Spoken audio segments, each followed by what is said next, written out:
كل سنة وانتم طيبين ورمضان كريم. طبعا احنا دايما بنقول ان دور الأسرة مهم جدا في دعم مريض الروماتيزم، بالذات لو سيدة بيت عندها روماتويد، وبالذات لو راجل شاب بادئ روماتويد. عشان كده مهم جدا ان احنا نبرز دور الأسرة.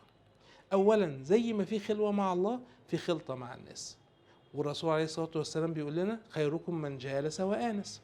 تاني حاجة لازم تعرفوا ان الحنية مهمة جدا، او الحنان، وكل حنان من الله سبحانه وتعالى، لان ربنا سبحانه وتعالى بيقول في القرآن الكريم وحنانا من لدنا.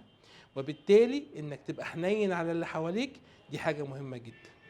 ولازم تعرفوا ان اكبر كنز عندك هو عيلتك، واحسن صديق ليك هو مراتك، واحسن ناصح ليك ممكن يبقى ابوك، واحسن واحدة تقول لك الحقيقة هي اختك، واكتر واحدة تبقى حنينة عليك هي بنتك وابنك.